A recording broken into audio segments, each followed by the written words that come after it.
Well, President Obama vowing to finally abolish the military's controversial don't ask, don't tell policy. But what is the history of this controversial rule?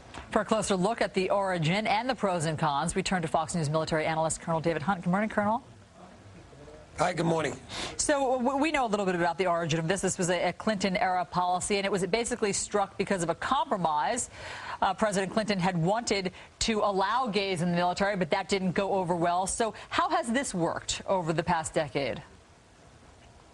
It's a failure. It's an abject failure. We've lost between 11 and 14,000 soldiers who volunteered to serve their country, and because of the way they had sex, we kicked them out.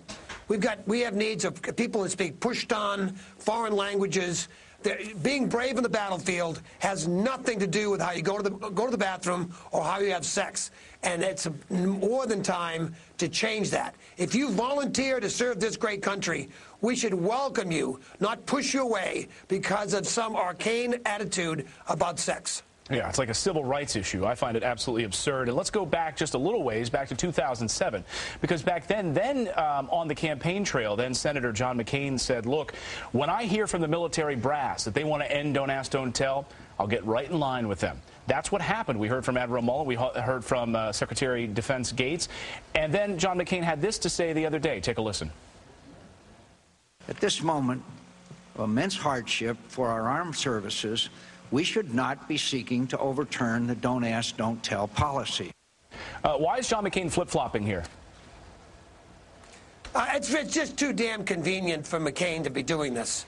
All heroism granted, the man's obviously is a hero, a Vietnam veteran, a POW. He's just wrong on this. But we're in a war.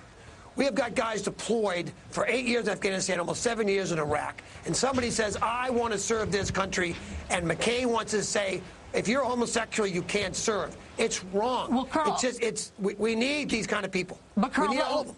Yes, sir. Let me just give you the other side before we let you go, which is that having homosexuals in the military is a distraction for men and women, the soldiers that we don't need right now. Can you address that? Absolutely. It's going to be trouble for about 5 years. It's a conservative organization. It's not going to be accepted immediately, more so on the gay men than it is on lesbian side for a bunch of different reasons. But it won't be easily accepted. But in the longer run, it's the right thing to do from a talent standpoint. Once again, we're at a war, and people want to serve their country. We should be welcoming them. And we need to change this policy because it just didn't work. Colonel David Hunt.